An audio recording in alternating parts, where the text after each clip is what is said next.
Bali, dalawa kinuha ni ate dyan.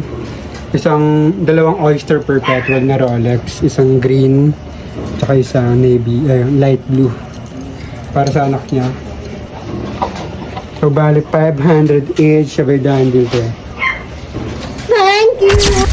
Yo guys, it's already 11:30 na ng gabi. Tapos, ito yung gabi na dumating rin yung mga relo ko. Ito na lang yung mga natitira. Bali, 13 na relo yung in-order ko. At natitira na lang is 2, 4, 6, 8, 10. 10 na lang, nabenta yung tatlo. Tapos naka-reserve pa yung isa.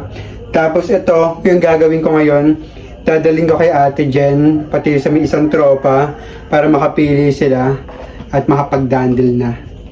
Let's go. So, samahan nyo ako balagbagin at ibenta lahat ng mga relo ko. So, another day, another Rolex na naman. Let's go!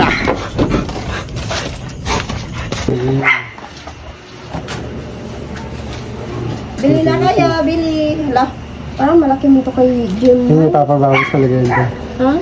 Papabawas. Sa costal. Parang ito cute.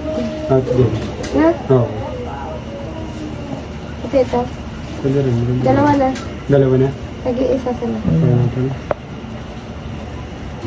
Pag ano ko na kay ate ha. Alam ko. Oyster Perpetual. Ayan, Ito na ba? ito. Ito at saka Ito. ito. So, bali dalawa kinuha ni ate dyan. Dalawang Oyster Perpetual na Rolex. Isang green, tsaka isang navy, light blue. Para sa anak niya. Binigay ko na ng 500 each. So, bali 1K. Bili na kayo guys!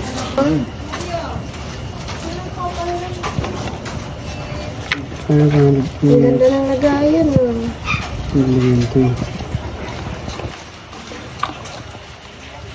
Next lang natin.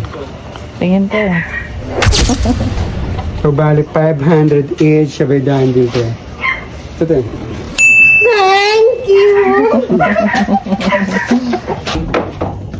So yun nga, kauwi ko lang ng bahay, sinagdit ko lang si Ate Jen. Hinatid ko lang yung dalawang order niyang Rolex. Apat yan niya. Dalawang Rolex. Hinatid ko lang yung dalawang Rolex para sa anak niya. Dan deal na. Dan deal. Ooh.